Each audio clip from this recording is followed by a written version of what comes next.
لعله خير. جملة بنقولها كتير في حياتنا، وساعات بنبقى مش واخدين بالنا منها، وساعات بنبقى مطنشينها ومش بنقولها أصلا.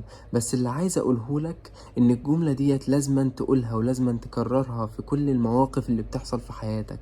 لازما الجملة ديت تعتبرها أسلوب من أساليب حياتك اللي انت عايش بيها، ومعتقد اعتقاد تام إن الجملة ديت صح. حتى لو حظك وحش في أي أمر من أمور الدنيا، والدنيا سيئة معاك وملخبطة معاك، لازم تبقى راضي بقضاء الله عز وجل. سيدنا عمر قال: ستمضي أقدارك على كل حال، فاجعلها تمضي وأنت عنها راضي، فلربما ثواب رضاك يرضيك. وما تنساش إن كل ما شق على القلوب والنفوس هو مكفر للسيئات، بيشيل سيئاتك وبيمحوها بإذن الله عز وجل.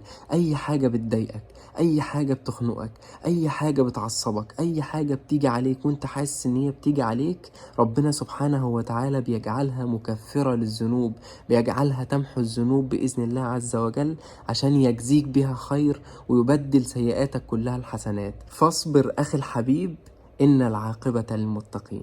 السلام عليكم ورحمة الله وبركاته.